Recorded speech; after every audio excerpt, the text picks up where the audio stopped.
As we reflect on the past year, we're sitting down with leaders from right across our region to highlight the ups and the downs and, of course, what's to come. So joining us now in the CTV Barrie studio is the District of Muskoka Chair, Jeff Lehman. It's great to see you. Nice to be here. Thanks for having me on. It's been far too long. A lot has happened. Absolutely.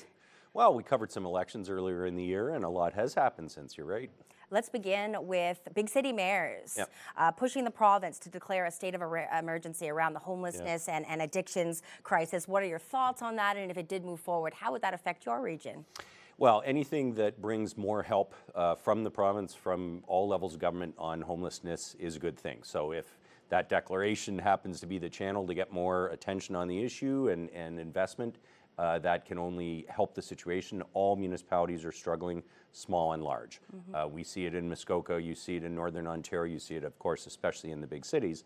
And I think the mental health challenge is particularly important. That's where we really do need the provincial healthcare system to create a mental health care system.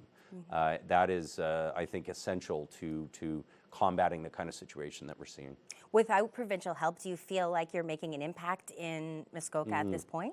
We are. I feel like we've got tremendous partner agencies in Muskoka, and I think a lot of the answer there is around supportive housing, providing people with the services to help them with the reasons they became homeless or are continuing to experience homelessness.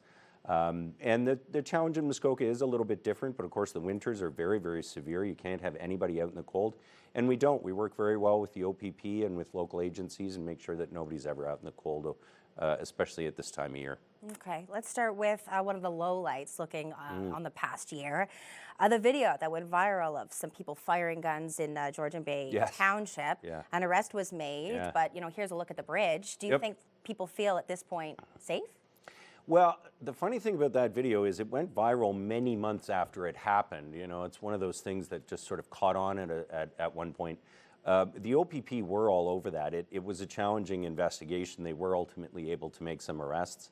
And so I think, do people feel unsafe? No, I don't think they feel unsafe, but I think they were angry at the dangerous use, at the mess that these people were making. Of course, it's a really dangerous thing to do. People can get killed that way, and so there's no tolerance for that in Muskoka or anywhere else. And I am glad the OPP were able to make an arrest. We need to talk about it. The Silver Bridge. Silver Bridge, the bridge in Bracebridge. I didn't know that. Even in the symbol for the town is... The logo for the town is the Silver Bridge. There you go. So what is the price tag looking at? Of course, we want to maintain, or you want to maintain this bridge. Yeah, of course. So it's a 100-year-old bridge. It's a beautiful structure. It's an icon.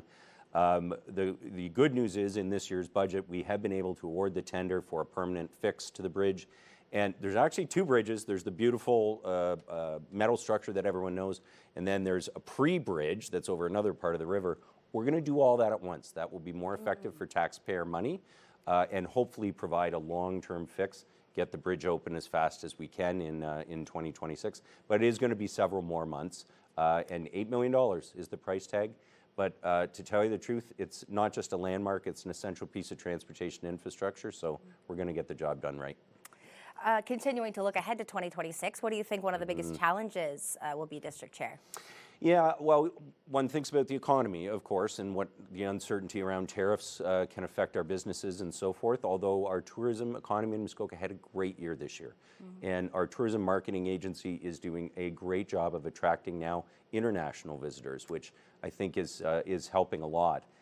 Housing is always an enormous challenge, and especially in a place where land can be very expensive. Servicing property can be very expensive in Muskoka. And so we're continuing to really drive on that file.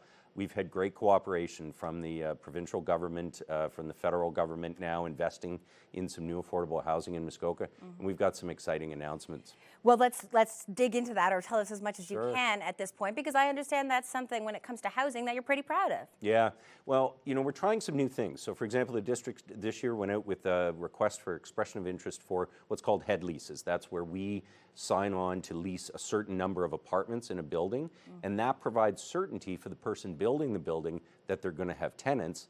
And the district, we pay our bills. We always pay our rent on time, but then it allows us to sublet those apartments and sometimes subsidize them to a senior who's on fixed income, to somebody who's on our social housing wait list who has limited income. And so it's a very quick and effective way of creating more affordable housing, but helping the private sector build the type of housing we need. We got a great response to that. It closed in October. We had a bunch of submissions, so watch for more on that in the next couple months.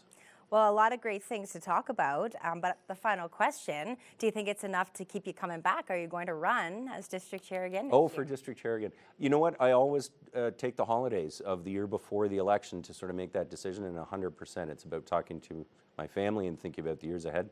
I'd love to have the opportunity to head up district council for another 4 years. It's been incredibly rewarding. I have a very innovative, progressive, and they're fun to work with, this council in Muskoka. So if I get that opportunity, I'd love to take it, but we'll take some time over the holidays and think about what the next steps might be.